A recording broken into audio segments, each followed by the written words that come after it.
Здравейте! Аз съм Ела Наштен от 5-ти клас, училище Малкия принц. Сега ще дада едни въпроси на Косара Цонева. Тук ще е избран за президент на училищния парламент.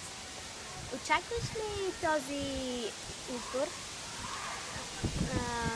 Аз този избор не го очаквах, защото аз бях най-малкият участник в това мероприятие. И също, но в някаква степен не го очаквах, защото много агитирахме с моите приятелки в класовете 4 А и 4 Б клас и мисля, че ги убедихме. И така и стана, те гласуваха за нас. Добре. Чувстваш ли отговорна на този избор?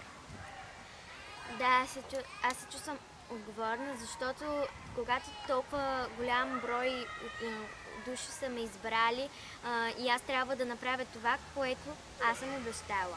Но аз винаги си изпълнявам обещанията, така че мисля, че съм много отговорна и ще се справя с тази задача. Кое е първото нещо, което ще направиш?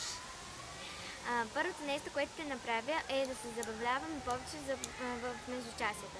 Забавление означава да танцуваме, да пеем, да играем с топки, народна топка, футбол и различни други занимания, които ще са интересни, разбира се, на другите. Сега искам да разбера защо моите съученички ме избраха. Кажете. Аз избрах Косара Цонева, защото тя е много добра и отговорна.